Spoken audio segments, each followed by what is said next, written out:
जी अस्सलाम वालेकुम। लास्ट जो हमारा सेशन हुआ था उसमें हमने ग्रीडी एल्गोरिदम्स को देखा था और उसका थोड़ा सा हमने कंपैरिजन किया था with dynamic programming and divide and conquer.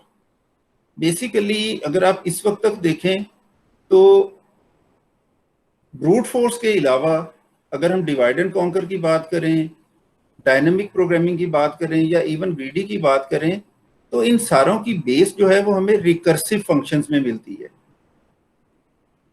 In general most of the divide and conquer algorithms are recursive algorithms, जिसमें कॉन्कर का जो पार्ट होता है वो जस्ट एक रिकर्सिव कॉल से हम अचीव करते हैं।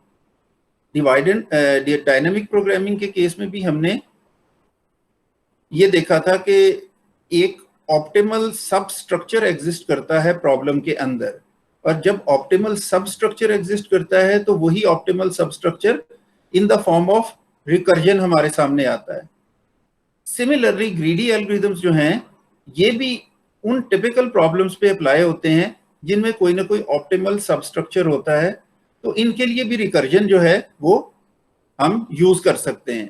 बट इन जनरल जब हमें ये आइडिया हो जाता है कि हमारा एक जो ऑप्टिमल ऑप्टिमाइजेशन की प्रॉब्लम है उसमें ऑप्टिमल सब स्ट्रक्चर एग्जिस्ट कर रहा है और एक ग्रीडी चॉइस प्रॉपर्टी उसमें है हमारे पास, तो हम जनरली या तो सॉर्टिंग से या फिर प्रायोरिटी क्यूज से यानी हीप्स की मदद से प्रायोरिटाइज करके चीजों को उस ग्रीडी एलिमेंट को एक्सप्लॉइट करते हुए आइटरेटिव एल्गोरिदम लिख लेते हैं।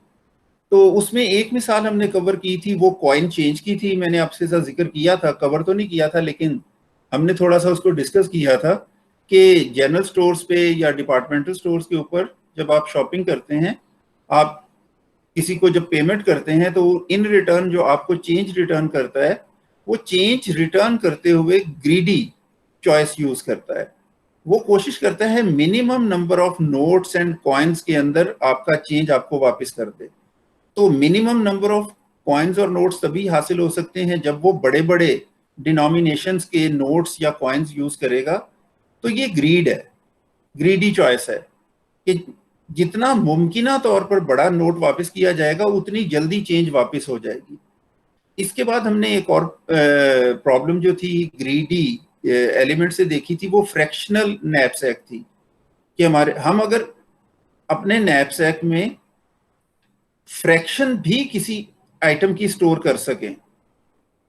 जो शुरू से हमने देखा है और जो हमने नैपसैक देखा है वो 01 नैपसैक इसलिए कहलाता है कि उसमें हम एक एलिमेंट को या तो 0 नैपसैक में रखते हैं या 1 नैपसैक में रखते हैं। मीन या तो वो टोटली नैपसैक में आता है या नहीं आता है। फ्रैक्शन जो होती है वो बिटवीन 0 एंड 1 इंक्लूसिव होती है। तो हम किसी एलिमेंट को ऑल टुगेदर रिजेक्ट भी कर सकते हैं, ऑल टुगेदर एक्सेप्ट भी कर सकते हैं और इवन उसका एक पोर्शन भी नैपसैक में रख सकते हैं। तो ये फ्रैक्शनल नैपसैक की जो प्रॉब्लम है ये ग्रीडी चॉइस से, ग्रीडी एल्गोरिदम से बड़ी एफिशिएंटली और प्रॉपरली मैनेज हो जाती है कि जो भी हमारे पास आइटम्स हैं उनकी वैल्यू को उनके वेट से डिवाइड करके वैल्यू पर यूनिट रेट लें और उसको ग्रीडी चॉइस लें।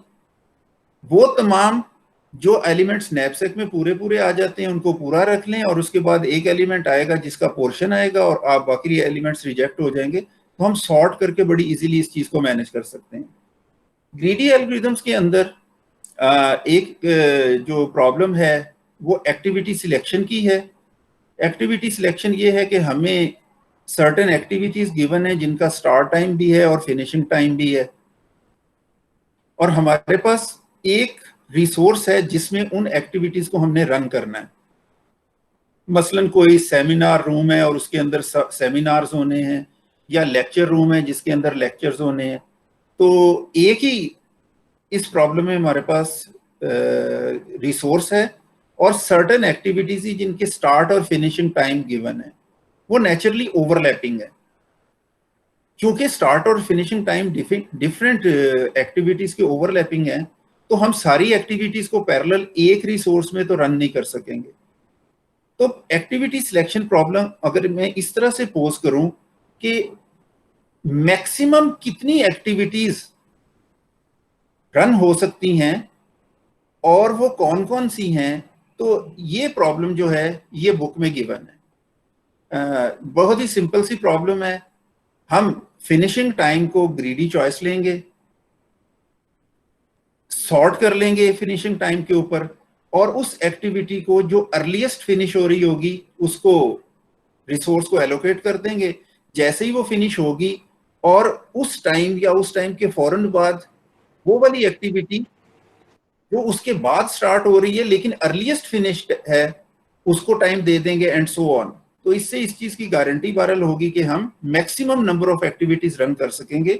इस चीज की कोई गारंटी नहीं है कि रिसोर्स जो है वो बेटर यूटिलाइज हो रही है या नहीं हो रही, बट नंबर ऑफ एक्टिविटीज जरूर मैक्सिमाइज हो जाएंगी। तो ये I am suggesting you people के बुक से आप एक दफा एक्टिविटी सिलेक्शन को देख लीजिएगा। ठीक है, सिंपल सा एल्गोरिथम है। मैं उससे ऑनवर्ड एल्गोरिथम के ऊपर जा रहा हूं जो हफमैन कोड्स कहलाता है। आप सारों को आइडिया है कि हम जो भी इंफॉर्मेशन कंप्यूटर सिस्टम में सेव करते हैं वो बाइनरी की शक्ल में होती है। नंबर्स, इंटीजर्स हों या रियल नंबर्स हों, फ्लोटिंग पॉइंट नंबर्स हों, हम उनको बाइनरी में कन्वर्ट करके स्टोर कर सकते हैं, या उनके लिए रिकमेंडेशंस मौजूद हैं कि वो सिग्निफिकेंट मैंटिसा फॉर्म में स्टोर हो जाते हैं। लेकिन अदर देन नंबर्स हमारी सारी इंफॉर्मेशन जो है वो कैरेक्टर्स और स्ट्रिंग्स पर मुश्तमिल होती है। बेसलाइन है कैरेक्टर। कैरेक्टर्स जो हैं वो हमारे पास अल्फ़ाबेट्स भी होते हैं, हमारे पास स्मॉल अल्फ़ाबेट्स भी होते हैं, डिजिट्स भी होते हैं, brackets, braces, parenthesis, operators, special symbols like dollar sign, बहुत सारे हमारे कैरेक्टर्स हैं। एंड ऑल यू नो कि अगर आस्की की बात करें तो 256 कैरेक्टर्स हैं, और अगर हम यूनिकोड में चले जाएं तो वो तो फिर थाउजेंड्स ऑफ कैरेक्टर्स उसमें मौजूद हैं जिनमें इंफॉर्मेशन होती है। तो अगर हम एक डॉक्यूमेंट, एक फाइल,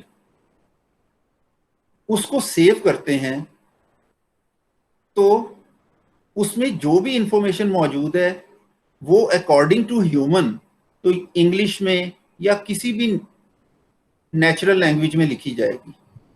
वो उर्दू हो सकती है, अरेबिक हो सकती है, फ्रेंच, जापानीज, चाइनीज, कुछ भी हो सकती है।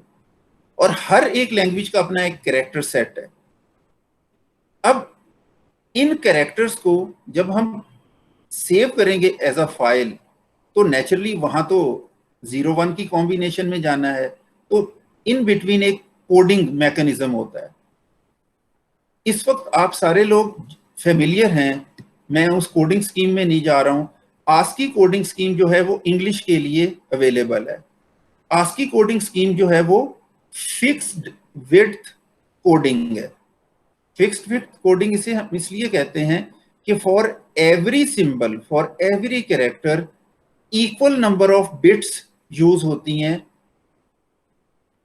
जो कैपिटल ए के लिए जितनी बिट्स यूज होंगी, प्लस ऑपरेटर के लिए भी उतनी बिट्स यूज होंगी, डॉलर साइन के लिए भी उतनी बिट्स यूज होंगी, स्मॉल एम के लिए भी उतनी बिट्स यूज होंगी। तो हम फिक्स्ड विड्थ में कोडिंग करते हैं। अच्छा, अब मैं प्रेजेंटेशन ऑन करके थोड़ा सा इसको एलैबोरेट करने की कोशिश करता हूं।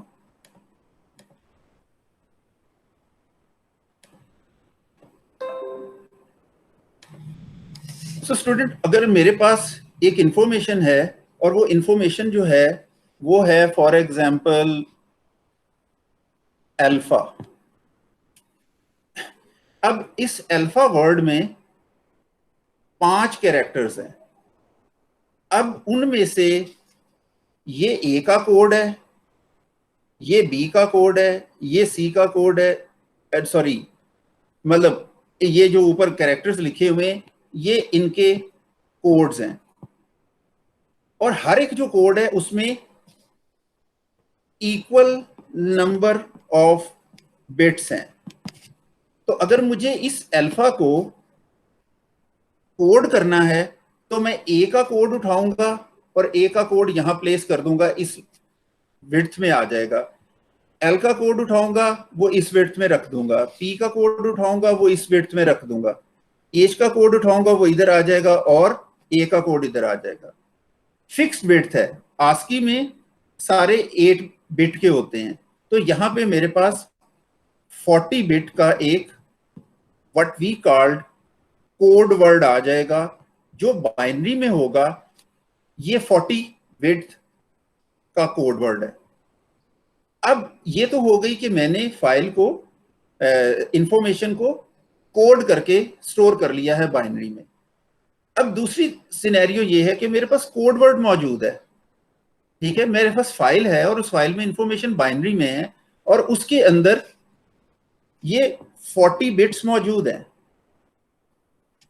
ये 40 बिट्स के अगेंस्ट इंफॉर्मेशन क्या है? अगर ये फिक्स्ड बिट कोड है तो मैं इसकी स्लाइसिंग कर दूंगा 8 बिट की। मैं इसको 48 ले लेता हूं। ठीक है, 8 बिट की मैं इसकी स्लाइसिंग कर दूंगा। ये वाली जो 8 बिट है, ये जिस भी कैरेक्टर का कोड है मैं उसको यहां प्लेस कर लूंगा। फॉर एग्जाम्पल वो कोड है फोन का। ठीक है, तो यहां पर पी आ जाएगा, ये पी का कोड है।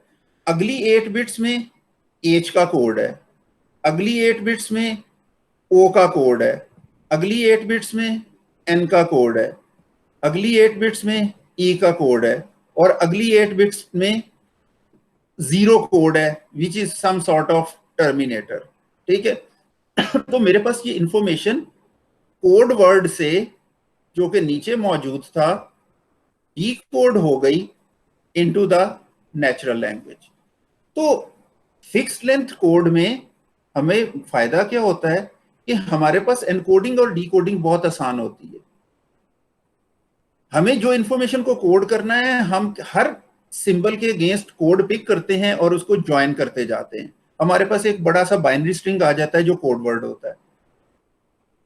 और अगर हमें कोड वर्ड गिवन हो तो depending upon the length of the code हम उसकी स्लाइसिंग कर देंगे और हर स्लाइस में इक्वल नंबर ऑफ बिट्स होंगी। वो इक्वल नंबर ऑफ बिट किसी ना किसी लेटर का, सिंबल का कोड होंगी, हम उससे उसे रिप्लेस करेंगे, हमें वो इंफॉर्मेशन मिल जाएगी। तो ये फिक्स लेंथ कोडिंग है। हफमैन कोड जो आज का मेरा टॉपिक है वो बेसिकली वेरिएबल लेंथ कोडिंग है। ठीक है, वेरिएबल लेंथ कोडिंग, इसका मतलब ये है कि किसी कैरेक्टर के लिए 2 बिट्स आएंगी, किसी कैरेक्टर के लिए 7 बिट्स आएंगी, किसी के लिए 3 बिट्स आएंगी, किसी के लिए 4 बिट्स आएंगी और किसी के लिए कुछ बिट्स होंगी। तो अगर मेरे पास फॉर एग्जांपल वही अल्फा मौजूद है, उस अल्फा में से ए कम बिट्स लेता है, एल ज्यादा बिट्स लेता है, पी इतनी लेता है, एच इतनी लेता है और ये इतनी लेता है, तो मेरे पास ये एक एक्स बिट्स का कोड वर्ड आ जाएगा। ये एक्स बिट का कोड वर्ड अगर मेरे पास अवेलेबल है कोई भी, अब मैं एक्स बिट नहीं लेता हूं, मैं कहता हूं मेरे पास एक वाई बिट्स का कोड वर्ड है और मुझे उससे इंफॉर्मेशन वापस चाहिए, तो ये फिक्स लेंथ कोडिंग तो है नहीं। तो मुझे कैसे पता लगेगा कि मुझे कहां से शुरू होके कहां पर रुकना है कि ये किसी एक का कोड है, फिर यहां से यहां जाके मुझे रुकना है, ये दूसरी चीज का कोड है, ये तीसरी चीज का कोड है। How can I find these points? Variable length coding के अंदर ये एक इशू है। कोडिंग तो बड़े आसानी से हो जाती है, मेरे पास कोड्स गिवन है एंड सो ऑन। रीजन क्या है कि अगर मेरे पास एक कोड है ना 01 और दूसरा कोड है 0110, तो यहां पर अगर मेरे पास 01 मौजूद है तो उसको मैंने इससे रिप्लेस करना है या इसके साथ फर्दर बिट्स मिला के इसको इसके साथ रिप्लेस करना है, ये कॉन्फ्यूजन रहती है। इस कॉन्फ्यूजन को रिजॉल्व करने का तरीका यह है कि हम कोडिंग इस तरह से करें कि एक टिपिकल कोड किसी दूसरे कोड का प्रीफिक्स ना बने। ठीक है, जिस तरह मैंने यहां मिसाल दी है ना, तो इस मिसाल में ये जो कोड है ये एक दूसरे कोड का प्रीफिक्स है, तो इससे कंफ्यूजन क्रिएट होती है। What I am saying is कि जो वेरिएबल लेंथ कोडिंग है वो फिर इस तरह से की जाती है कि उसे हम कहते हैं कि it is prefix free coding, ठीक है, कि एक कोड किसी दूसरे कोड का प्रीफिक्स नहीं होगा। तो फॉर एग्जांपल अगर एक कोड मेरे पास 10 है तो कोई दूसरा कोड 10 से शुरू नहीं होगा, ठीक है, 011। अब 011 दूसरा कोड आ गया तो कोई तीसरा कोड 011 से शुरू नहीं होगा, सो 0001 तीसरा कोड हो सकता है। अब ये 3 कोड मेरे पास आ रहे हैं तो चौथा कोड इन तीनों से स्टार्ट नहीं होगा, ठीक है, that can be 110010 what ever. तो ये जो है, अब इस तरह आप देखें कि मेरे पास 4 डिफरेंट कोड्स हैं और 4 इंडिपेंडेंट कोड्स हैं, और मेरे पास जब भी कोई कोड वर्ड आएगा मैं उसे कंपेयर करूंगा, वो जैसे ही किसी कोड के साथ कंपेयर हो जाएगा मैं उसको डिकोड कर दूंगा और अगली बिट्स को मैं कंपेयर करना शुरू कर दूंगा। तो ये एक कॉन्सेप्ट है जिसको हम कहते हैं प्रीफिक्स फ्री कोडिंग। अब मेरे पास अगर 10 सिंबल्स हैं तो उनके लिए मैं डिफरेंट प्रीफिक्स कोड्स जनरेट कर सकता हूं। मसलन मैं ये 10 की बजाय इसके लिए 01 लिख लेता, इसके लिए 110 लिख लेता, इसके लिए 10110 लिख लेता, और इसके लिए 111101 लिख लेता, तो ये दूसरी कोडिंग आ जाती। And I can have many different codes which are prefix free codes. अगर मेरे पास कुछ सिंबल्स हैं तो उनके लिए मैं कई तरह से प्रीफिक्स कोड्स जनरेट कर सकता हूं। Now the question is what are Huffman codes, ठीक है, ये टॉपिक है जो आज का। हफमैन कोड्स क्या हैं, ठीक है। Huffman codes variable length codes हैं, प्रीफिक्स कोड्स हैं, लेकिन ये जो हमारी कोडेड इंफॉर्मेशन है उसको depending upon a certain document, certain information minimum possible bits में कोड करते हैं। जब बात आ गई minimum possible code, that mean कि हम मुख्तलिफ कोड्स में से वो कोड पिक कर रहे हैं जो मिनिमम लेंथ का कोड वर्ड जनरेट करता है। तो मिनिमम लेंथ का कोड वर्ड जनरेट कैसे होना है, ये एक सॉर्ट ऑफ ऑप्टिमाइजेशन प्रॉब्लम है जो हफमैन कोड्स की तरफ जाती है। तो स्टूडेंट, यहाँ पर आपको जो मैंने सारी चीज बताई है, अगर कोई किसी को कोई इस यहाँ क्वेश्चन करना है तो वो कर सकता है कि हफमैन कोड क्या होता है।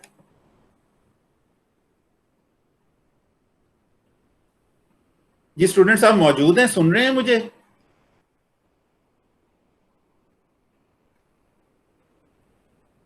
या सब सोए हुए हो? मेरे ख्याल से प्रेजेंटेशन तो थोड़ी देर पहले कहीं बंद हो गई थी या शुरू ही नहीं हुई थी।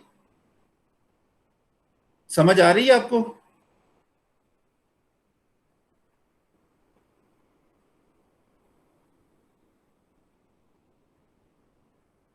बिकॉज मैंने प्रेजेंटेशन स्टार्ट की थी। अच्छा, प्रेजेंटेशन चल रही है, ठीक है, सॉरी, इट्स माय मिस्टेक, मैं दूसरी तरफ मेरी तवज्जो हो गई थी। सो प्रेजेंटेशन शो हो रही है, nice, thank you Arsalan. That simply mean के जो मैं कंटेंट डिलीवर कर रहा था वो प्रॉपरली हो रहा है, ठीक है। सो क्वेश्चन इज, कोई स्टूडेंट अगर यहां तक कोई क्वेश्चन करना चाहे, कोडिंग क्या होती है, डीकोडिंग क्या होती है, कोड वर्ड्स क्या होते हैं, उनसे वापस इंफॉर्मेशन कैसे जनरेट की जाती है, कोडिंग का हमें फायदा क्या है, हमारी इंफॉर्मेशन जो नेचुरल लैंग्वेज में है वो बाइनरी में कोड हो जाती है, जो पूरा एक बड़ा सा स्ट्रिंग बनता है उसको कोड वर्ड कहते हैं, उससे वापस इंफॉर्मेशन लानी है। अगर फिक्स लेंथ कोड्स हैं तो बहुत आसान है, कोडिंग भी और डीकोडिंग भी। अगर वेरिएबल लेंथ कोडिंग है तो हमें पहले से डिसाइड करना है कि किस कैरेक्टर का क्या कोड है। और just to avoid the confusion in decoding कि हमें कहां पर एक बिट बिट सीक्वेंस को ये कहना है कि it is code of that thing, उसके लिए हम प्रीफिक्स कोडिंग करते हैं या प्रीफिक्स फ्री कोडिंग करते हैं। तो आखिर पे मैं, हफमैन कोड क्या है, ये बेसिकली एक टिपिकल इंफॉर्मेशन के लिए ऑप्टिमल कोड्स हैं। इससे जो कोड वर्ड जनरेट होगा वो मिनिमम होगा।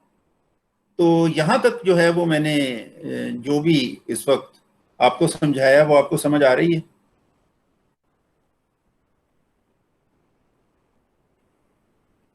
सो जवाब ना देने का मतलब है कि आपको समझ आ रही है, ठीक है। सो आगे चलते हैं।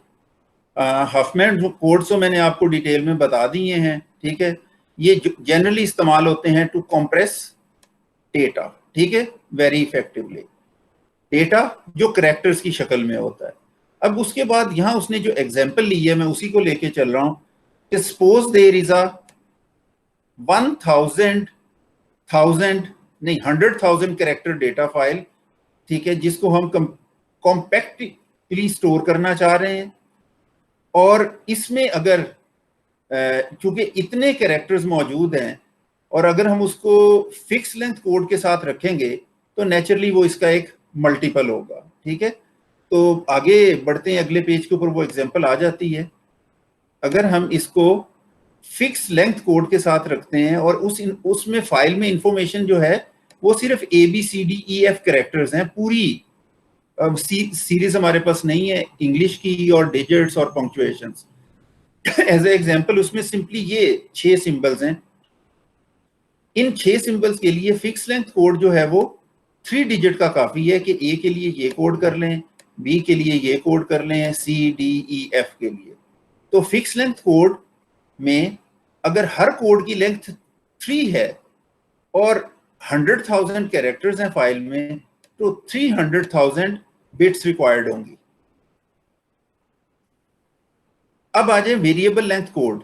अगर A को मैं 0 असाइन कर दूं, B को ये कर दूं, C को ये कर दूं, D को ये कर दूं, E और F को ये कोड्स असाइन कर दूं, तो आप यहां पर देखोगे कि 3 जो हैं उनको तो 3 लेंथ कोड ही असाइन हुआ है, E और F को 4 लेंथ कोड असाइन हुआ है just to make prefix free, और इसको हमने 1 लेंथ कोड असाइन किया है।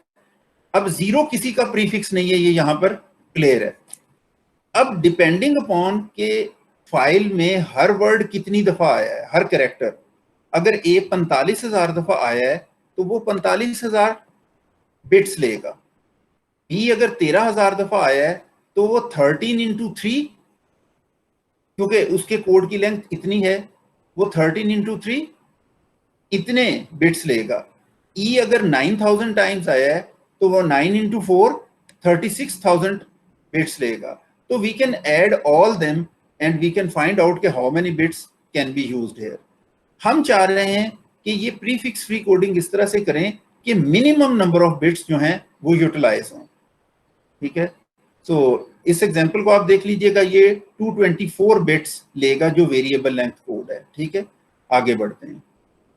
हफमैन कोड्स जो हैं वो बेसिकली ये हैं कि आप फ्रीक्वेंसीज के जो भी कैरेक्टर उस इंफॉर्मेशन में मौजूद है, कौन सा कैरेक्टर कितने टाइम्स अपीयर हो रहा है उसको काउंट कर लें, उसे हम फ्रीक्वेंसी ऑफ दैट कैरेक्टर कहते हैं। A की फ्रीक्वेंसी हाईएस्ट है, उसके बाद D की फ्रीक्वेंसी है, फिर B की है, फिर C की है, and so on so fourth. तो जिसकी फ्रीक्वेंसी सबसे ज्यादा है, अगर हम उसे सबसे छोटा कोड असाइन करेंगे तो हमें ये चीज क्लियर होगी कि वो कम बिट्स लेगा, और चूंकि वो सबसे ज्यादा दफा फाइल पे अपीयर हुआ है तो हमें कोशिश करना है कि इसको सबसे छोटा कोड असाइन करें। तो हम ये फ्रीक्वेंसीज ले लेते हैं और इन फ्रीक्वेंसीज को सॉर्ट कर लेते हैं, प्रायोरिटाइज कर लेते हैं। तो जिसकी सबसे ज्यादा फ्रीक्वेंसी है और जिसकी सबसे कम फ्रीक्वेंसी है उसको मैनिपुलेट करते हुए हम एक कोडिंग स्कीम बनाने की कोशिश करते हैं कि हम कोड कैसे जनरेट करेंगे। तो मैं आगे बढ़ता हूं यहाँ पे। So here is an algorithm for Huffman code, here it is, ठीक है। तो हमारे पास कोई कोडिंग स्कीम है, तो कितने हमारे पास लेटर्स हैं उनको हमने लिया, हमारे पास आ गया n मीन कितने डिफरेंट सिंबल्स हैं कैरेक्टर सेट में। हमने सारे कैरेक्टर सेट्स को एक क्यू में डाल दिया और ये क्यू जो है ये प्रायोरिटी क्यू है, ठीक है। उसके बाद हमने लूप लगाया for i is equal to 1 to n-1। मैं बोर्ड भी साथ थोड़ा सा यूज कर लेता हूं कि मेरे पास इंफॉर्मेशन जो है वो एग्जैक्टली वही है जो मिसाल में मौजूद है, और वो है कि मेरे पास A B C D E और F जो है ये मेरे पास कैरेक्टर सेट है, और मैंने इन सारों को क्या किया, एक प्रायोरिटी क्यू में डाल दिया और इनका जो टोटल काउंट है वो 6 है। अब प्रायोरिटी क्यू में डिपेंडिंग अपॉन देयर फ्रीक्वेंसी इनकी प्रायोरिटीज होंगी, ठीक है। अब वापस आ जाए कोड में, तो ये सारी चीजें मौजूद किसमें हैं, प्रायोरिटी क्यू में। Allocate a new node Z, ये मैंने एक नया नोड ले लिया और उसको मैंने Z कह दिया, ठीक है जी। वापिस आए, Z का लेफ्ट एक्सट्रैक्ट मिन और Z का राइट एक्सट्रैक्ट मिन। क्यू में से मिनिमम एक्सट्रैक्ट करो और उसको Z का लेफ्ट और राइट बना दो। आप में से किसी को अगर याद हो तो इनमें से सबसे कम फ्रीक्वेंसी किसकी थी, मुझे खुद नहीं याद रहा। सो ए की 45, 13, 12, 16, 45, 13, 12, 16, 9 और 5, ठीक। सो मिन जब हम एक्सट्रैक्ट करेंगे तो एफ एक्सट्रैक्ट होगा और वो इसके लेफ्ट पे आ जाएगा। फिर मैं मिन एक्सट्रैक्ट करूंगा तो 9 एक्सट्रैक्ट होगा और वो इसके राइट पे आ जाएगा, जो मैंने नया नोड लिया है, ठीक है। Allocate a new node Z allocate हो गया। Z के लेफ्ट पे मैंने मिनिमम एक्सट्रैक्ट करके रख लिया और उसको एक नाम X भी असाइन कर दिया। Z के राइट पे भी मैंने मिनिमम एक्सट्रैक्ट करके रख लिया और उसको नाम मैंने Y असाइन कर दिया। तो ये X है टेम्परेरीली और ये Y है टेम्परेरीली, ठीक है। इसके बाद Z की फ्रीक्वेंसी को मैंने X और Y की फ्रीक्वेंसी ऐड करके दे दी, तो इन दोनों की फ्रीक्वेंसी और 9 और 5 14 है, तो Z की फ्रीक्वेंसी 14 हो गई, जबकि इसकी कितनी थी 5 और इसकी कितनी थी 9। इसके बाद मैंने Z को वापस क्यू में इंसर्ट कर दिया, तो ये दोनों तो क्यू में से निकल गए हैं, लेकिन यहां पर 14 फ्रीक्वेंसी वाला नोड क्यू में मौजूद है, ठीक है जी। ये लूप यहां खत्म होता है, वापस यहां पे आते हैं अगली आइट्रेशन में और यहां आके एक नया नोड एलोकेट करते हैं। अब ये जो पिछले XYZ हैं वो ओवरराइट हो जाएंगे, ठीक है। ये जो 14 वाला नोड है इसका रेफरेंस मेरे पास क्यू में मौजूद है, ABCD भी क्यू में मौजूद है, लेकिन E और F अब क्यू में नहीं है, मगर E और F 14 वाले नोड के लेफ्ट और राइट के ऊपर लगे हुए हैं। सो नया नोड मैंने लिया Z, ये Z बन गया। एक्सट्रैक्ट मिन, इस वक्त मिनिमम है ये यहां पे आ जाएगा C, जिसकी फ्रीक्वेंसी 12 है। B उसके बाद मिनिमम था, ये यहां पर आ जाएगा, इसकी फ्रीक्वेंसी 13 है। इन दोनों की फ्रीक्वेंसी ऐड होके 25 यहां पे चली जाएगी और ये 25 जो है ये वापस क्यू में चला जाएगा। मैं इस साइड पे बना देता हूं, ये 25 वाला नोड क्यू में आ जाएगा, ठीक है जी। अगली आइट्रेशन में अगेन वही एक नया नोड लेंगे Z, ये हमने नया नोड Z ले लिया। मिनिमम जो इस वक्त क्यू में है वो है 14, तो 14 इसका लेफ्ट बनेगा, ये 14 क्यू से निकल गया। उसके बाद है 16 D इसका राइट बनेगा जो कि 16 है, और इसकी अपनी फ्रीक्वेंसी 14 और 16 को प्लस करके 30 बनेगी और ये 30 वापस क्यू में ऊपर चला जाएगा, ठीक है। तो मैं थोड़ी सी चीजें इरेज करके 30 को क्यू में डाल देता हूं।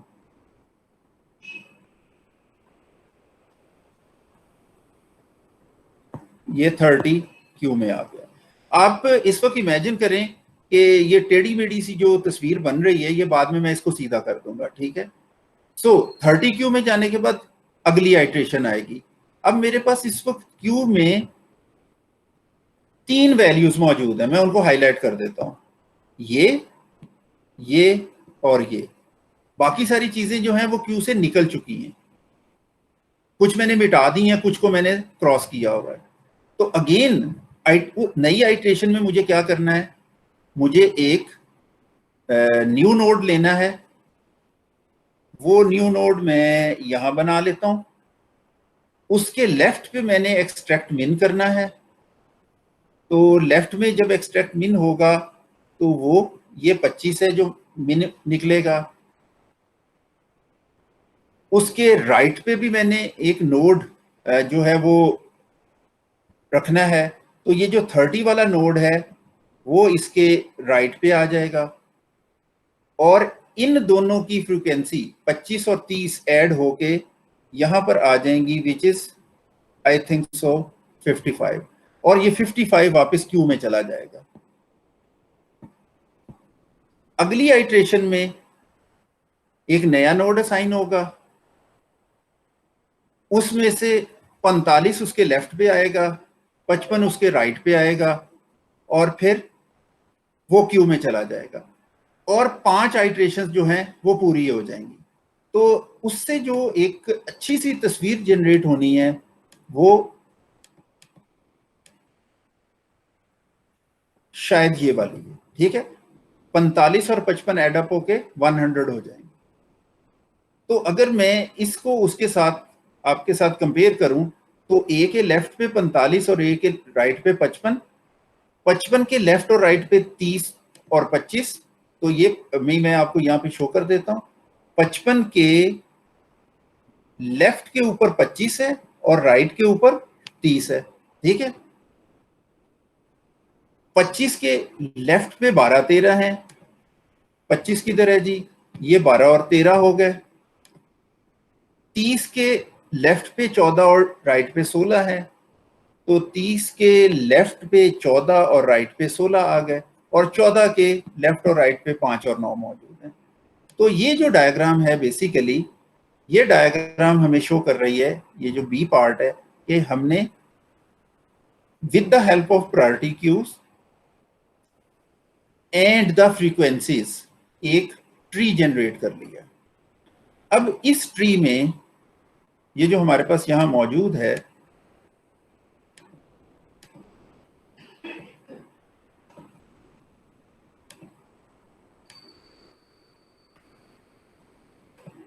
इस ट्री में आप अगर गौर करें तो रूट से डाउनवर्ड जितने भी एजेस हैं, अगर वो एज लेफ्ट को जा रहा है तो उसके ऊपर हमने 0 लिख दिया है, और अगर वो एज राइट को जा रहा है तो उस पर 1 लिख दिया है, ठीक है। सो ओवरऑल हर एज को हमने 0 या 1 लेबल कर दिया है।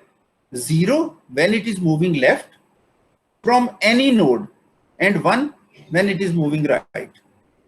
अब आप किसी भी कैरेक्टर तक रूट से ट्रेवर्स करें, जो जो एज रास्ते में आते हैं उनको ज्वाइन करते जाएं, तो आपके कोड्स बन जाएंगे।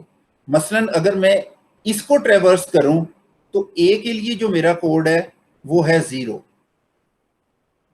अगर मैं इसको ट्रेवर्स करूं तो सी के लिए जो मेरा कोड है वो है 1 0 0। अगर मैं इस पाथ को ट्रेवर्स करूं जो बी तक आता है 1 0 1, अगर मैं डी तक ट्रेवर्स करूं तो वो ये वाला पाथ है।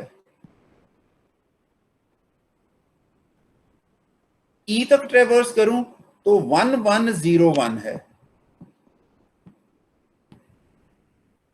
और अगर एफ तक मैं ट्रेवर्स करूं तो वो 1 1 0 0 है। तो बेसिकली ये जो अब इंफॉर्मेशन जनरेट हुई है ये हफमैन कोड्स हैं, और ए जिसकी फ्रीक्वेंसी सबसे ज्यादा थी उसको सबसे छोटा कोड मिला है, और ई और एफ ये आपको इधर इस यहां पर नजर आ रहे होंगे, ठीक है। इनकी फ्रीक्वेंसीज जो थी वो सबसे कम थी, इनको बड़े कोड मिले हैं। तो जिनकी फ्रीक्वेंसी ज्यादा है उन्हें छोटे कोड मिले, जिनकी फ्रीक्वेंसी ज्यादा है उन्हें बड़े कोड मिले, यही तो हम चाह रहे थे। अब इस सूरत में अगर हम कंपेयर करें कि ओवरऑल अगर हम ये चाहते हैं कि हम किसी तरह ये आइडिया लगा लें कि अब हमारा जो कोड वर्ड है उसमें कितनी बिट्स यूज हो रही होंगी, तो ए जो है उसमें 45,000 उसकी फ्रिक्वेंसी है, एक बिट उसके लिए यूज हो रही है, तो टोटल 45,000 यहां पर आ गए। बी जो है उसकी फ्रिक्वेंसी 13,000 है, उसके लिए 3 वर्ड का कोड जनरेट हो रहा है, तो 39,000 यहां यूज हो गए। सी के लिए 25 है, सी के लिए 12 और 12 को 3 से ज़रब दें तो 36। तो इस तरह से आप सारों के लिए फिगर आउट करके इनको जब टोटल करेंगे तो जो नंबर ऑफ वो हैं बिट्स वो आप कंप्यूट कर सकते हैं, और इससे बेहतर बिट्स में आप इस इंफॉर्मेशन को जो इस सिनेरियो में गिवन है वो नहीं आप मतलब कोड नहीं कर सकते हैं। तो this is all about what Huffman codes are. ठीक है, अब और ये जो है फ़ायदा क्या होता है इनका, कंप्रेशन है, मिनिमल कोड हमें जनरेट करते हैं। बाकी जहाँ तक अगर आप इसका रनिंग टाइम निकालना चाहें तो बेसिकली एक लूप है जो n टाइम्स चल रहा है। एक्सट्रैक्ट मिन का फंक्शन यहाँ लगा हुआ है जो 2 दफ़ा कॉल होता है। हमारे पास n साइज का कैरेक्टर सेट है। हीप जो है वो आपको पता है एक बैलेंस ट्री होता है जिसकी हाइट हमेशा log ऑफ n होती है। तो सॉरी, एक्सट्रैक्ट मिन जो है वो log ऑफ n टाइम लेगा। इंसर्ट हीप में अगर हमने इंसर्ट करना है वो भी log ऑफ n टाइम लेता है। तो ultimately n times log of n में हम इस पूरे एल्गोरिथम को रन कर सकते हैं। तो रनिंग टाइम भी इसका निकाला जा सकता है and so on so fourth. तो स्टूडेंट इसके अलावा कुछ और मिसालें जो हैं वो यहाँ पर हो सकती हैं। आप इसकी करेक्टनेस वगैरह प्रूव करनी है, मेरे पास अभी इस वक्त टाइम नहीं है कि मैं उस तरफ को जाऊँ।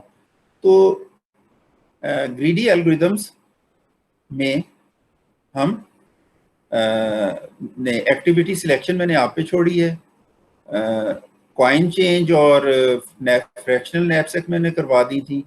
अभी मैंने आपको हफमैन कोड्स करवा दिए, एटलीस्ट मैंने आपको एल्गोरिथम्स करवा दिए हैं। रनिंग टाइम इनके बहुत सिंपल होते हैं, स्ट्रेट फॉरवर्ड लूप होते हैं, you can easily compute them.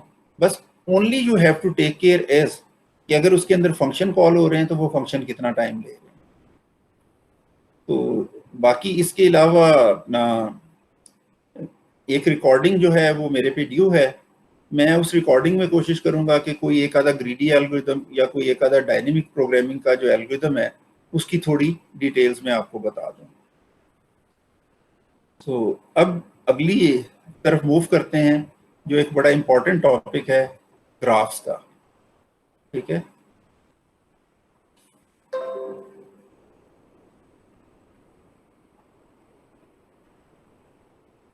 Graph algorithms.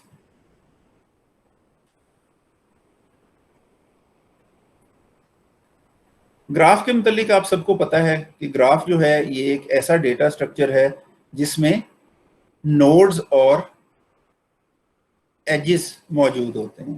ठीक है, सो ग्राफ डेटा स्ट्रक्चर में हमारे पास डिफरेंट नोड्स हैं और वो आपस में कनेक्टेड हैं और हमारे पास एक स्ट्रक्चर बनता है। सो अगर मैं ये कहूँ कि ये नोड्स हैं, ठीक है, ये डिफरेंट नोड्स हैं, हर नोड को हम लेबल दे सकते हैं ABCD 1 2 3 या एनी लेबल, और ये आपस में कनेक्टेड है। तो ऐसी सूरत में हम इसे कहेंगे कि एक ग्राफ है। There may be a possibility कि एक नोड जो है वो बिल्कुल कनेक्टेड ना हो। देयर इज अ पॉसिबिलिटी कि एक ये जो एजेस हैं उनके ऊपर एरोज मौजूद हों। ठीक है, ये सारी चीजें आई थिंक सो कि मुझे रिपीट करने की सच ज्यादा जरूरत नहीं है। Directed graph versus undirected graph की बात है, कनेक्टेड ग्राफ है, अनकनेक्टेड ग्राफ है। ठीक है, इसके अलावा ऐसा भी मुमकिन है कि ये जो एजेस हैं उनके ऊपर हम कोई फिगर्स यूज कर लें, 2 5 9 7 1 etcetera. They are called weights, और ग्राफ को फिर हम वेटेड ग्राफ कह देते हैं। और वेटेड ग्राफ जो है वो अनडायरेक्टेड भी हो सकता है, डायरेक्टेड भी हो सकता है, ठीक है। सो ये एक हमारे पास आइडिया है कि हम ग्राफ कहते किसे हैं। लेकिन मैथमेटिकली ये ग्राफ क्या होता है? मैथमेटिकली ग्राफ बेसिकली जी एक ऑर्डर्ड पेयर है VE। So graph G mathematically is nothing but an ordered pair VE, where V is a set of non-empty finite elements called nodes or vertices। ठीक है जी। V क्या चीज है? एक non empty finite set of elements है, ठीक है। वो वर्टिसेस या नोड्स कहलाते हैं, ठीक है। What is E? E basically set of pair of vertices है, set of pair of vertices. कहने का मतलब ये है कि अगर मेरे पास, चले मैं एक और मिसाल बना लेता हूं आगे और उसके मुताबिक हम चलते हैं कि जी जो है, अगर उसमें मेरे पास पहला जो सेट है वो है 2 3 1, तो इसका मतलब है कि ग्राफ में 3 वर्टिसेस हैं जिनके लेबल्स 2 3 और 1 है। और दूसरा एक और सेट है जो कि सेट ऑफ पेयर्स है, मसलन 2 1 3 2 एंड सो ऑन। सो ये जो जिसको मैंने यहां पे हाईलाइट किया है, ये तो ऑर्डर्ड पेयर को रिप्रेजेंट कर रहा है जिसमें 2 डिफरेंट सेट्स हैं। एक सेट जो यहां से यहां तक है जिसमें ये 3 वर्टिसेस हैं, ठीक है। ये सेट में ये 3 वर्टिसेस हैं। और दूसरा सेट जो यहां से शुरू होके यहां तक जा रहा है जिसके अंदर ये 2 पेयर्स हैं, और ये पेयर्स उन्हीं वर्टिसेस से मिलकर बन रहे हैं। तो graph is an ordered pair with first element as a set of finite non-empty vertices and other as a set of pair of those vertices। तो ये तो ग्राफ की मैथमेटिकल डेफिनेशन हो गई। इसी ग्राफ को अगर पिक्चर की शक्ल में अगर आप बनाना चाहें तो आप 3 वर्टिसेस यूं करके ड्रॉ कर लें, उनको लेबल कर दें अपनी मर्जी से, जहां मर्जी आपने उसने लेबल करना है। 3 वर्टिसेस हैं, एक एज जो है वो 2 से 1 पे है, एक एज जो है वो 3 से 2 पे है। ग्राफ कंप्लीट हो जाएगा। ऊपर उसकी मैथमेटिकल डेफिनेशन आ गई, नीचे उसकी पिक्टोरियल रिप्रेजेंटेशन आ गई। वाइस वर्सा भी हम कर सकते हैं। अगर मेरे पास ये जो एजेस हैं ये कर्ली ब्रैकेट्स की शक्ल में ना लिखे गए हों, सॉरी कर्ली ब्रैकेट्स की शक्ल में अगर लिखे गए हैं तो ये अनडायरेक्टेड ग्राफ है। अगर ये कर्ली ब्रैकेट्स में लिखे गए हैं तो इसका मतलब ये है कि ये एक सेट है और सेट में ऑर्डर मैटर नहीं करता। तो I have mistakenly put arrows on the graph, इसे आप समझ लें। अगर यहाँ पर ये जो पेयर्स हैं ये पेयर राउंड ब्रैकेट्स में लिखे जाते तो राउंड ब्रैकेट्स में फर्स्ट एलिमेंट और सेकंड एलिमेंट की डिस्टिंक्शन होती है। सेट में कोई डिस्टिंक्शन नहीं होती कि पहले कौन सा है दूसरा कौन सा है, वो सिर्फ ये होता है कि इसमें ये डिस्टिंक्ट वैल्यूज मौजूद हैं। सो 2 1 का मतलब है 2 से 1 पे एज है अगर वो राउंड ब्रैकेट्स में लिखा गया है, और अगर वो कर्ली ब्रैकेट्स में लिखा गया है तो इसका मतलब है कि it can be from 2 to 1 and it can be from 1 to 2। तो अगर ये दोनों कैन भी बीच में आ जाएंगे इसका मतलब है वो अनडायरेक्टेड हो जाएगा। तो ये थोड़ा सा आप इसको बहरहाल डिफ्रेंशिएट कर लें। मैं इसको नीट कर देता हूँ कि ये वाला ग्राफ है। और अगर जैसा कि मैंने अभी आपको समझाया है कि अगर यहाँ राउंड ब्रैकेट्स होती तो फिर यहाँ पर हमारे पास एरोज भी आ जाते। तो स्टूडेंट ये बेसिकली एक ग्राफ है मैथमेटिकली। लेकिन हमारे पास ग्राफ की रिप्रेजेंटेशन होती है, हम उसे as a data structure represent करते हैं। हम हमारे लिए ना तो मैथमेटिकल डेफिनेशन इतनी मतलब इंपॉर्टेंट है, ना ही उसकी पिक्टोरियल रिप्रेजेंटेशन इंपॉर्टेंट है। हमने बेसिकली ग्राफ को क्या करना है, उसकी कोई रिप्रेजेंटेशन चाहिए, कोई डेटा स्ट्रक्चर चाहिए। तो ग्राफ की रिप्रेजेंटेशन, आप सबने डेटा स्ट्रक्चर का सब्जेक्ट माशाल्लाह पास किया हुआ है। वो दो तरह से इन जनरल रिप्रेजेंट होता है, एक एडजेसेंसी मैट्रिक्स की शक्ल में और एक एडजेसेंसी लिस्ट की शक्ल में। सो मैं आपको यही सजेस्ट करूंगा कि एक दफ़ा आप ये चैप्टर का स्टार्ट पढ़ लीजिएगा। इसमें ठीक है, जो रिप्रेजेंटेशन है वो ये है कि मैट्रिक्स की शक्ल में अगर इस ग्राफ को आप रिप्रेजेंट करेंगे तो वो यूँ रिप्रेजेंट होगा कि ये ग्राफ में 5 वर्टिसेस हैं, उनके लेबल्स 1 2 3 4 5 हैं। वो रो की हेडिंग्स बना लें और उन्हीं को कॉलम्स की हेडिंग्स बना लें, और जहां पर एक एज मौजूद है वहां पर 1 लिख दें और जहां एज नहीं है वहां पे 0 लिख दें। You will get the matrix representation of this graph. यहाँ पर ये सिमेट्रिक नहीं होगा, यहाँ पे ये सिमेट्रिक होगा क्योंकि ये अनडायरेक्टेड है और एक एज 2 वे मिलता है। दूसरी कहलाती है इसकी एडजेसेंसी लिस्ट रिप्रेजेंटेशन।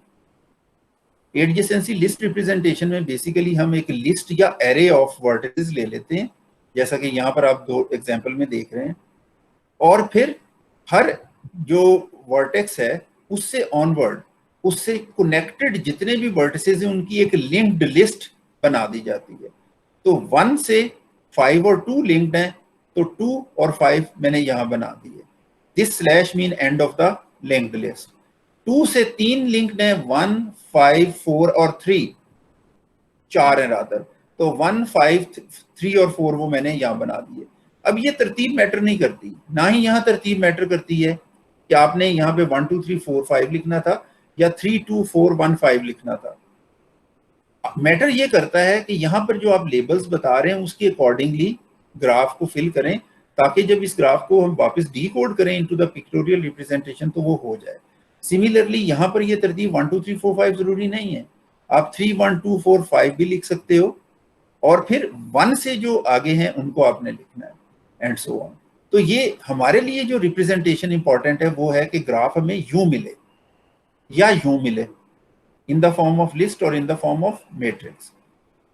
इन जनरल हम ग्राफ को एडजेसेंसी लिस्ट में एज्यूम करते हैं क्योंकि वो रिलेटिवली कॉम्पैक्ट होती है।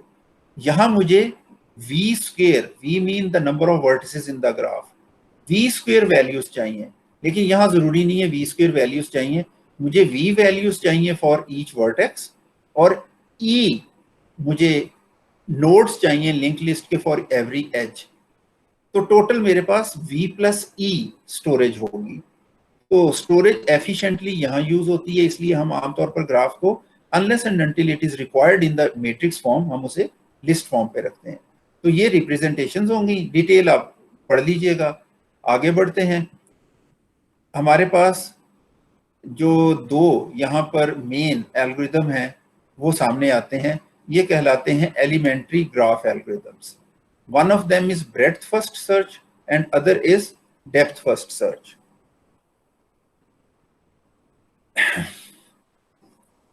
स्टूडेंट, ब्रेड्थ फर्स्ट सर्च के अंदर जब हम एक ग्राफ को, अब देखें बेसिकली प्रॉब्लम क्या है, ठीक है ना। ये जो हम इसको सर्च कर रहे हैं या समटाइम्स हम इसे ट्रेवर्स भी कहते हैं, अगर हम एक ग्राफ को ट्रेवर्स कर रहे हैं तो what is the main problem. Think of a big big big big graph, ठीक है। मैं उतना बिग शायद इसको ड्रॉ तो नहीं कर सकूंगा, लेकिन मैं आपको एक फील देने की कोशिश करता हूं।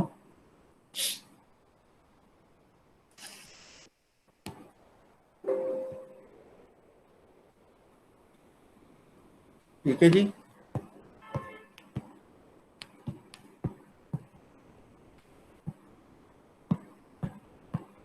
दीज आर डिफरेंट वर्टिसेस, मैं उनको अभी अनलेबल्ड ही छोड़ रहा हूं, और जितनी को मेरी एक स्क्रीन के ऊपर आती हैं मैं उनको आपस में यूं कर रहा हूं, और अब मैं डिफरेंट वर्टिसेस को आपस में ज्वाइन कर रहा हूं।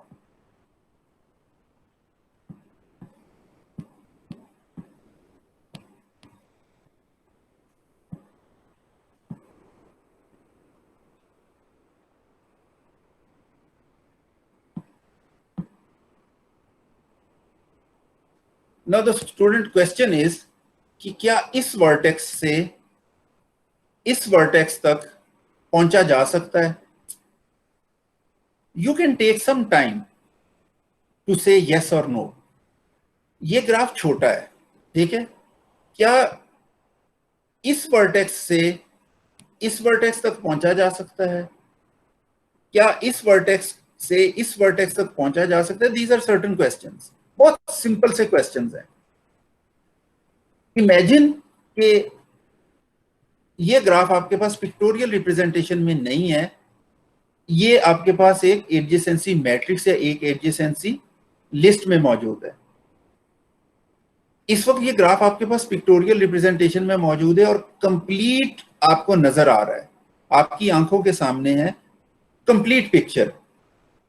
आपका दिमाग बहुत तेज है, वो फौरन से जज कर लेगा कि कौन सी चीजें कनेक्टेड हैं और कौन सी नहीं है। लेकिन ये ग्राफ एक एल्गोरिदम को जब भी मिलेगा तो इन the form of a list of vertices मिलेगा, और यहां कम से कम कोई 20 के करीब लिस्ट है, और फिर हर लिस्ट के साथ एक लिंक लिस्ट अटैच्ड है, और वो लिंक लिस्ट में 0, 1, 2, 3, 4, 5 की लेंथ हो सकती है। अब ये कौन सी वर्टेक्स है उस लिस्ट ऑफ वर्टिसेस में से, और उसकी लिंक्ड लिस्ट तो छोटी सी है, उसके साथ तो सिर्फ एक एलिमेंट कनेक्टेड है, तो यहां तक पहुंचना है हमने, तो naturally we need some sort of algorithm. वो एल्गोरिदम जो है वो सर्च एल्गोरिदम कहलाता है या ट्रैवर्स एल्गोरिदम कहलाता है। अब यहां पर दो तरह से ट्रैवर्स या सर्च एल्गोरिदम है। एक एल्गोरिदम ये कहता है कि जी यहां से हम शुरू हुए हैं, हम पहले उसके तमाम एडजेसेंट वर्टिसेस को स्कैन करके इंफॉर्मेशन देख के फिर आगे जाएं। दूसरा स्टेट कहता है कि यहां से निकलें, यहां आए और यहां से आगे बढ़ें और फिर आगे बढ़ें और फिर आगे बढ़ें और फिर आगे बढ़ें और आगे आगे बढ़ते जाएं। लूप्स आ जाएं तो मैनेज कर लें, जब डेड एंड आ जाए, इंफॉर्मेशन जो हमें सीख करनी है वो ना मिले, तो बैक ट्रैक करते हुए वापस आए और कोई नया पाथ है तो उसे स्कैन कर लें। तो ये जो मैंने बाद में बोला है ये डेप्थ फर्स्ट है, कि आप एक तरफ से शुरू हो जाएं और आगे आगे आगे आगे आगे बढ़ते जाएं। दूसरी तरफ ब्रेड्थ फर्स्ट क्या कहती है? ब्रेड्थ फर्स्ट कहती है कि अगर यहां से आपने शुरू किया है तो पहले इसके एडजेसेंट मुकम्मल कर लो, फिर इसके एडजेसेंट मुकम्मल कर लो, फिर इसके एडजेसेंट मुकम्मल कर लो, फिर इसके एडजेसेंट और फिर इसके एडजेसेंट, यानी ये सेकंड वेव में ये हो जाएंगे, थर्ड वेव में ये हो जाएंगे। तो ये बेसिकली जिस नोड से हमने स्टार्ट लिया है उससे ऑनवर्ड ब्रेड्थ में ग्राफ को ट्रेवर्स करेंगे। लेकिन वो जो पहले वाला है वो ये है कि अगर ग्राफ कनेक्टेड होगा तो ये आगे आगे आगे आगे बढ़ता जाएगा, बैक ट्रैकिंग करके फिर एक तरह से आगे आगे आगे बढ़ता जाएगा।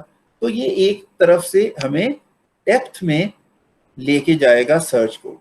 तो ये दो डिफरेंट तरीके हैं, एक ब्रेड्थ फर्स्ट कहलाता है और एक डेप्थ फर्स्ट कहलाता है। जब भी हमें एक ग्राफ के ऊपर कोई भी एल्गोरिदम यूज करना है, हमें उस ग्राफ को प्रोसेस करना है। ग्राफ हमारे पास इन द फॉर्म ऑफ, जैसे कि मैं अभी थोड़ी देर पहले आपको कह चुका हूं, इन the form of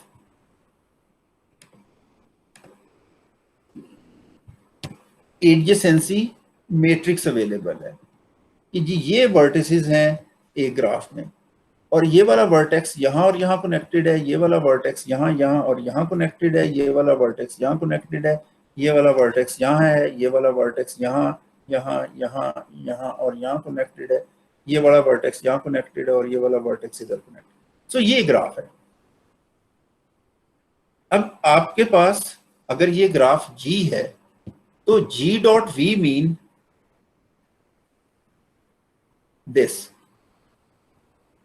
vertices of G dot V, और G dot E मीन ये एजेस। तो वर्टिसेस अलग हैं, एजेस अलग हैं। उस तरीके से हम ग्राफ को यहां से चलेंगे तो ये वर्टेक्स मिलेगा, ये वाला वर्टेक्स अगर ये होगा तो यहां से चलेंगे ये मिलेगा, ये वाला वर्टेक्स अगर ये होगा तो यहां से चलेंगे ये मिलेगा, ये वाला वर्टेक्स अगर यह है तो इससे चलेंगे ये मिलेगा। तो इस तरह से हम एक ग्राफ को वर्टिसेस की मदद से और एजेस की मदद से जब ट्रेवर्स कर रहे होंगे तो वो कोई स्ट्रेट फॉरवर्ड ये नहीं होगा कि हम देख के बता सकें कि ये यहाँ से यहाँ कनेक्टेड है या नहीं है. We need some sort of algorithm. तो बहरहाल एल्गोरिथम की तरफ बढ़ते हैं. इस डायरेक्टली मैं इस एल्गोरिथम पर आता हूँ. ये एल्गोरिथम है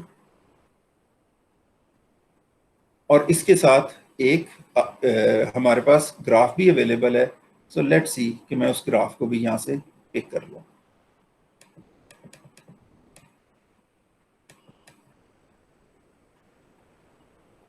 तो स्टूडेंट ये इनिशियल रिप्रेजेंटेशन है इसकी एक ग्राफ की.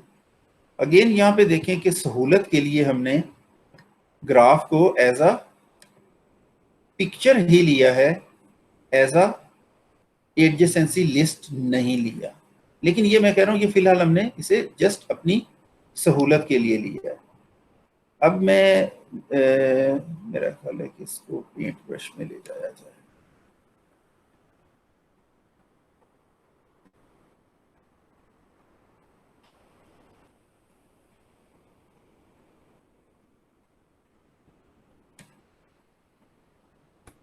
तो स्टूडेंट ये ग्राफ आ गया और ये अपना एल्गोरिथम ले लें.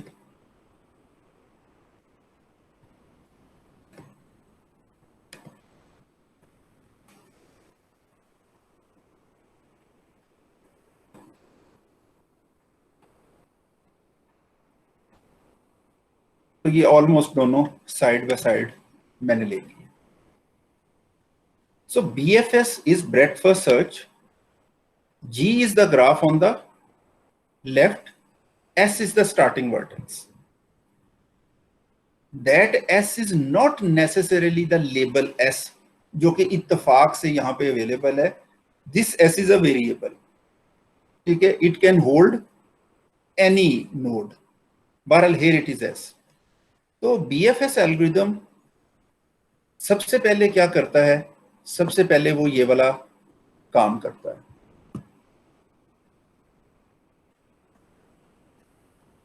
For each vertex U belongs to G dot V. G dot V mean every vertex of the graph minus S. So what is G dot V? A set. उसमें से मैं set S निकाल दूंगा तो बाकी क्या बचेगा? S के अलावा बाकी सारे वर्टिसेस. तो हर वर्टेक्स का कलर व्हाइट हो जाएगा. ठीक है, ये आपको सामने नजर आ रहे हैं 8 वर्टिसेस, उनमें से 7 आपको क्लियरली व्हाइट नजर आ रहे हैं. हर एक के साथ एक वेरिएबल डी एसोसिएटेड है, से डिस्टेंस इंफिनिटी. आपको वो सातों के साथ इंफिनिटी नजर आ रहा है. हर एक के साथ एक एट्रीब्यूट एसोसिएटेड है पाए, वो नील है, वो किसी के साथ इस वक्त लिखा हुआ नहीं है. This is first piece of code. Second piece of code है ये वाला कि एस का कलर ग्रे कर दो और वो आपको क्लियरली नजर आ रहा है कि एस ग्रे है. एस का डी 0 कर दो, उसके अंदर 0 भी आपको नजर आ रहा है. उसका पाए नील कर दो, क्योंकि उसका पाए नील है, कहीं लिखा हुआ नहीं है, नील है. और आखिरी चीज है जो इसके बाद है, एक क्यू लो और वो क्यू खाली होगा. मैंने रादर इसको मुझे यूं करना चाहिए था. एक खाली क्यू लो और उसमें एस इंसर्ट कर दो, तो S is in the Q.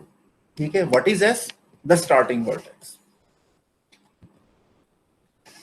इसके बाद मेन लूप है जिसने सर्च करना है. अभी तक हमने थोड़ा सा सेटअप किया था. While Q is not empty, तो ये तो गारंटी है कि अगर ग्राफ में एक भी वर्टेक्स होगी, स्टार्टिंग वर्टेक्स होगी, तो वो क्यू में होगी. ये लूप एक आइट्रेशन तो एटलीस्ट लेगा. ठीक है जी, डी क्यू करो, इसको क्यू से निकालो, क्यू खाली हो जाएगा, और जो आपने क्यू में से निकाला है उसको यू कह दो. ये यू हो गया. For each V which is adjacent to U, for each V belongs to the graph G but adjacent of U. तो वो जो अभी मैंने आपको कहा था ना कि मेरे पास ये एक लिंक्ड लिस्ट है, इसके आगे ये जो नोड बने हुए हैं, अगर ये मेरा वर्टेक्स यू है तो ये उसके एडजेसेंट वर्टिसेस हैं, और अगर मेरे पास ये एक वर्टेक्स अगर ये यू है तो ये उसके एडजेसेंट वर्टिसेस हैं जो उसकी लिंक लिस्ट में शामिल है। तो ये यहां पर जो लिखा हुआ है ना, V belongs to G dot adjacent of U, mean U vertex के एडजेसेंट। ठीक है,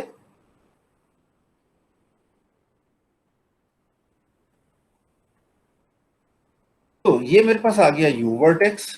यू वर्टेक्स के एडजेसेंट लूप में लगाएंगे हम ये वाले लूप फॉर में, तो मुझे ये दो मिलेंगे। अब उन दोनों के लिए जाहिर है वन बाय वन इतना काम हमने करना है कि अगर उसका कलर वाइट है तो उसका कलर ग्रे कर दें, उसके डी को यू के डी में वन ऐड करके लिख दें। सो इसका डी वन आ गया क्योंकि यू का डी जीरो है, यू इज एस। ठीक है, ये भी ग्रे हो गया। इसके पाए को यू कह दें, तो इसके साथ दोनों के साथ मैंने यू लगा दिया, और इसको क्यू में डाल दें। किसको? वी को। V is what? For each V which is adjacent of U. तो ये डब्ल्यू और आर जो हैं वो क्यू में आ जाएंगे। आपकी मर्जी है, आप पहले डब्ल्यू को रख लें बाद में आर को रख लें, इससे फर्क नहीं पड़ता है।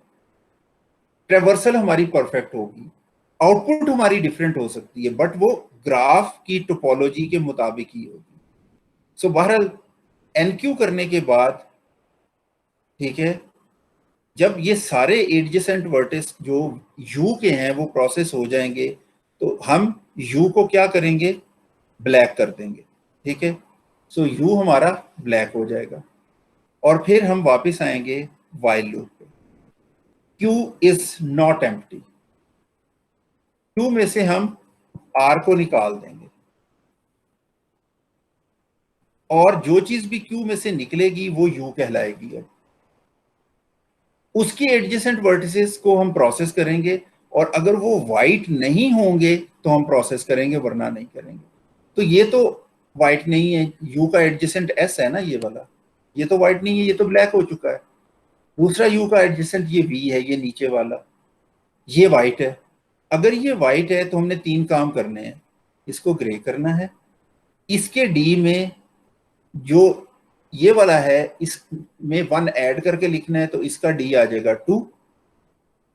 इसके पेरेंट को हमने आर कहना है, और इसको क्यू में डाल देना है। अगली आइट्रेशन में अगर एस बाहर आएगा तो वो एस क्या कर रहा होगा? वो ब्लैक है, वो वाइट नहीं है, इस वजह से वो इस प्रोसेस से नहीं गुजरेगा, और फिर अल्टीमेटली ये भी ब्लैक हो जाएगा। आई एम सॉरी, कोई छोटी सी चीज मुझे डिस्टर्ब कर रही है, मैं जरा उससे निपट लूं।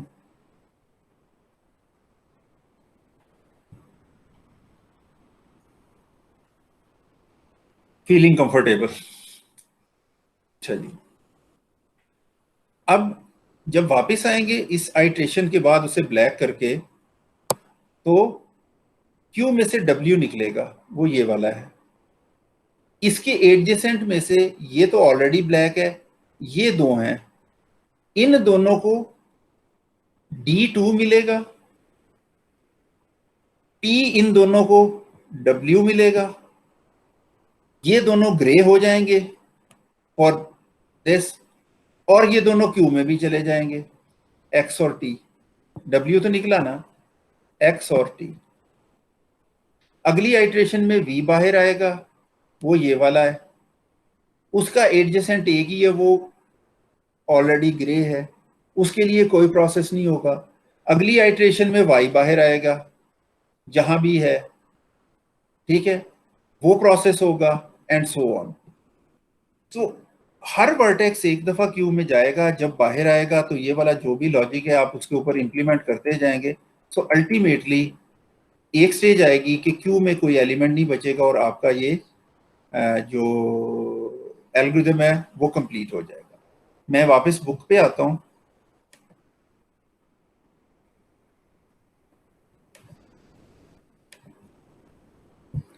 क्योंकि यहां पर वो सारी चीजें यहां बताई गई हैं, ठीक है। सो अल्टीमेटली ये फर्स्ट स्टेप है। अगली आइट्रेशन में वो ये हो जाएगा, ये दो उसके एडजेसेंट जो हैं वो क्यू में आ जाएंगे। अगली आइट्रेशन में कोई एक हम क्यू से निकालेंगे और उसके दो एडजेसेंट ये वाले क्यू में डाल देंगे। उससे अगली आइट्रेशन में ये क्यू से निकलेगा, उसका ये वाला एडजेसेंट वी जो है वो क्यू में आ जाएगा, एंड सो ऑन, ये लूप चलता जाएगा। एट द एंड जब क्यू खाली हो जाएगा तो ये सिचुएशन हमारे पास होगी। इस सिचुएशन में जो इस वक्त है वो ये है कि सारे नोड जो हैं वो ब्लैक हो चुके हैं जब एल्गोरिदम कंप्लीट हुआ है।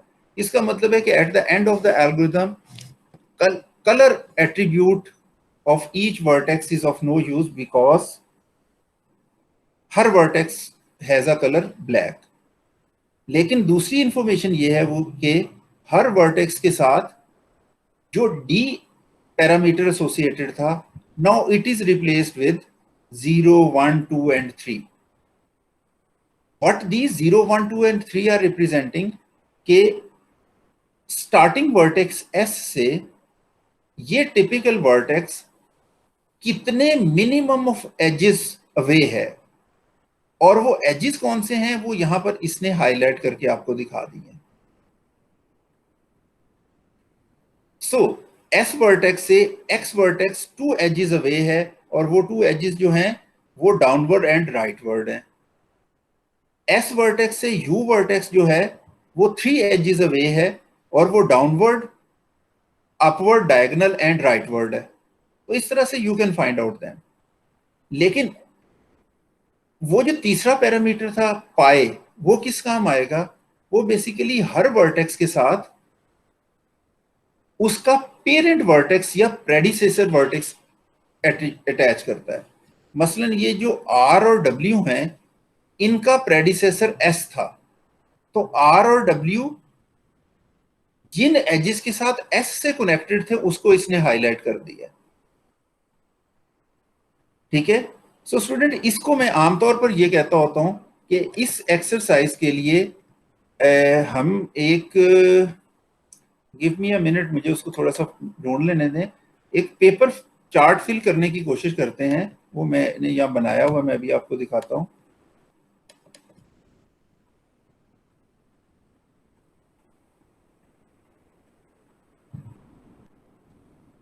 ये डायक्स्ट्रा है,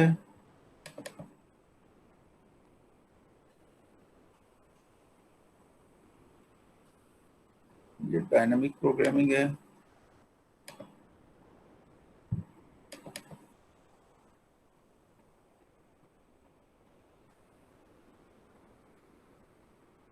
it is dynamic programming and assignment में ना हो।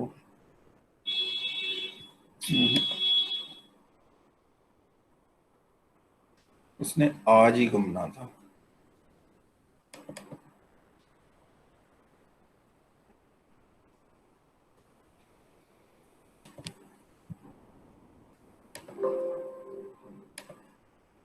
Just give me a minute, I can find out somewhere.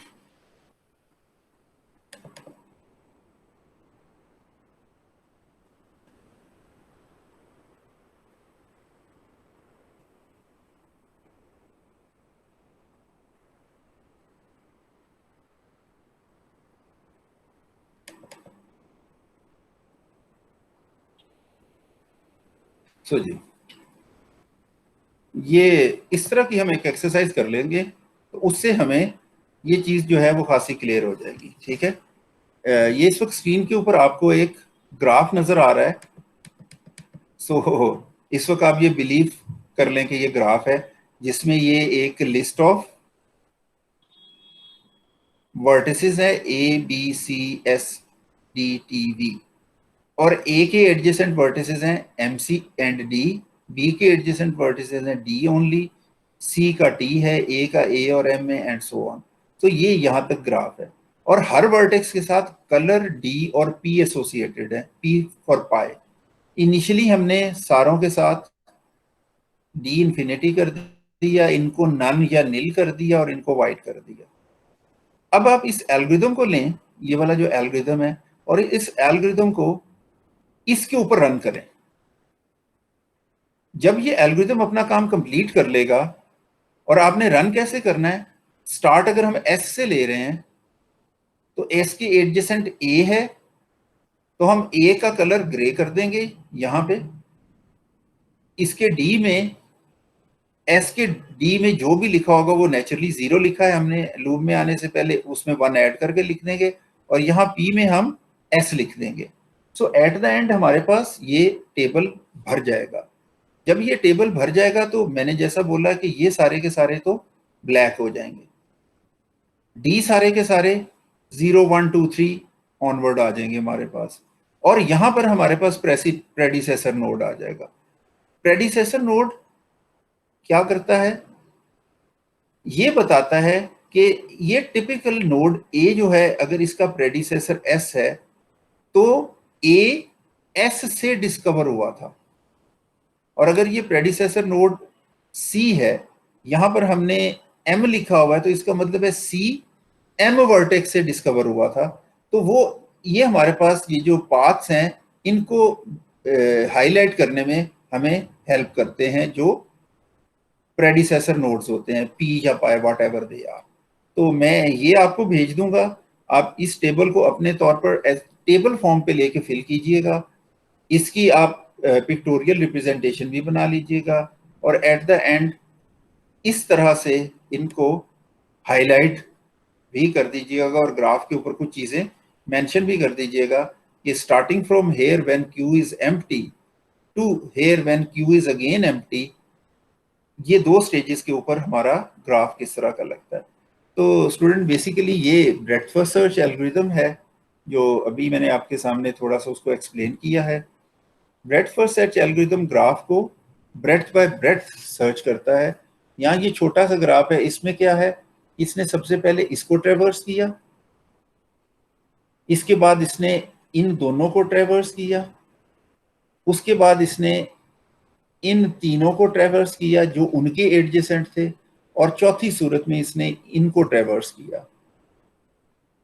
ठीक है, तो ये यहां से चला, अपने एडजेसेंट को ट्रेवर्स किया, उनके एडजेसेंट को ट्रेवर्स किया, और फिर उनके एडजेसेंट को ट्रेवर्स किया। तो ये बेसिकली ब्रेड्थ में लाइक अ वेव फ्रंट, अगर पानी में आप पत्थर फेंकते हो ना तो वेव्स पैदा होती हैं, तो ये अगर ग्राफ काफी सारा कनेक्टेड हो तो इसका जो ट्रेवर्सल मैकेनिज्म है वो वेव्स की शक्ल में प्रोपोगेट करता है। तो इसलिए इसको ब्रेड्थ फर्स्ट सर्च भी कहते हैं कि ये अपने स्टार्टिंग पॉइंट से ब्रेड्थ की तरफ जाता है। इस ब्रेड्थ की एक और भी रीजन है कहने की, मैं उस पर आता हूं, लेकिन उससे पहले हम एल्गोरिथम को देख लें। इस एल्गोरिथम का ये वाला जो पार्ट है, ये नेचुरली थीटा ऑफ वी है, where V is number of vertices. एक सादा सा लूप है जो हर वर्टेक्स के लिए ये 3 असाइनमेंट ऑपरेशन कर रहा है। ये वाला जो पोर्शन है ये थीटा ऑफ 1 है, ये वाला जो पोर्शन है ये थीटा ऑफ 1 है, क्योंकि ये एक ऑर्डिनरी क्यू है, कोई प्रायोरिटी क्यू नहीं है। अब यहां पर ये वाला लूप जो है इसने वी टाइम्स चलना है, और ये वाला लूप जो है इसने ई टाइम्स चलना है।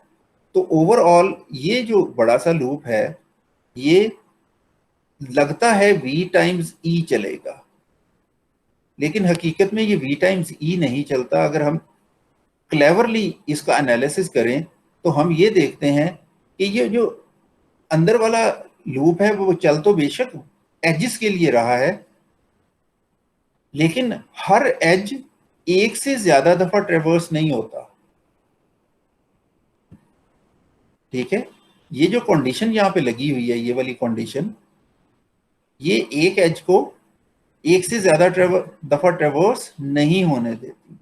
तो बेसिकली अगर ये एज यहां से ट्रेवर्स हुआ है तो यहां से ट्रेवर्स हुआ है, तो वापसी में ये एज यहां से यहां ट्रेवर्स नहीं होगा। जब ये एज यहां से यहां ट्रेवर्स नहीं होगा तो फिर ये ओवरऑल ये वाला जो लूप है ये v टाइम्स चलेगा या फिर e टाइम्स चलेगा, ये अंदर वाला। तो हम इसको कलेक्टिवली कह सकते हैं कि overall this bigger loop is v plus E times. तो अगर नंबर ऑफ एजेस ज्यादा होंगे तो ई डोमिनेट कर जाएगा, नंबर ऑफ वर्टिसेस ज्यादा होंगे तो वी डोमिनेट कर जाएगा। और आमतौर पर एक कनेक्टेड ग्राफ के अंदर ई ज्यादा होता है। बट वी कांट से कि ग्राफ इज कनेक्टेड और नॉट, ग्राफ तो जी है, वो तो हमारे पास एक एडजेसेंसी लिस्ट की फॉर्म पे अवेलेबल है। हम तो उसे ट्रेवर्स करने जा रहे हैं, हम तो फिगर आउट करने जा रहे हैं कि वो किस तरह से कनेक्टेड है।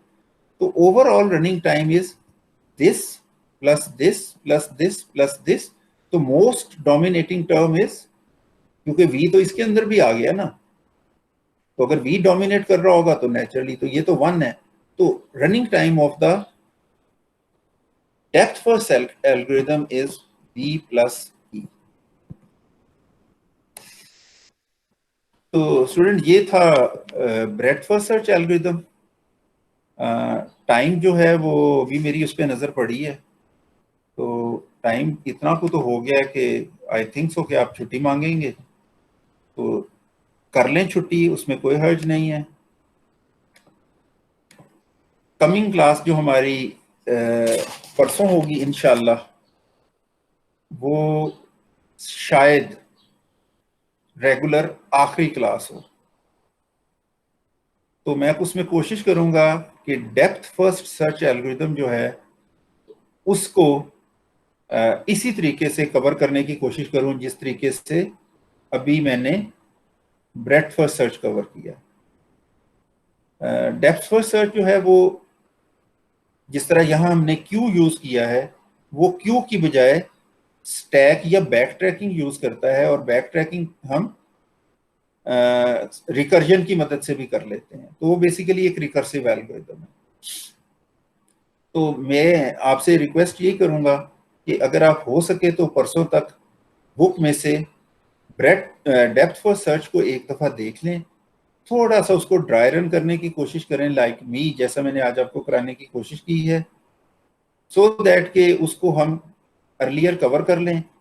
कुछ छोटा सा एक टॉपिक और डिस्कस करके हम परसों कोशिश करें कि क्लोज कर दें काफ़ी हद तक जो है ग्राफ्स को। उसके बाद कोई 2 से 3 4 रिकॉर्डिंग्स में आपके साथ शेयर कर लूँगा, वो आप 1 बाय 1 देख लीजिएगा। और ऑलमोस्ट वो 3 4 जो मैं आपके साथ एक्स्ट्रा रिकॉर्डिंग शेयर करूंगा, प्लस जो अभी तक हमने पढ़ा है, यही आपका फाइनल टर्म का सिलेबस होगा। ऑब्वियसली जो रिकॉर्डिंग्स होंगी वो जो नेक्स्ट 2 से 3 चैप्टर्स ऑफ द ग्राफ्स हैं, जिनमें शॉर्टेस्ट डिस्टेंस है, जिनमें मिनिमम स्पैनिंग ट्री वगैरह हैं, उनसे रिलेटेड होंगे। ठीक है स्टूडेंट्स, लेक्चर को यहाँ पे ख़त्म करते हैं। आपका अगर कोई क्वेश्चन है तो आप माइक ऑन करके पूछ लीजिए।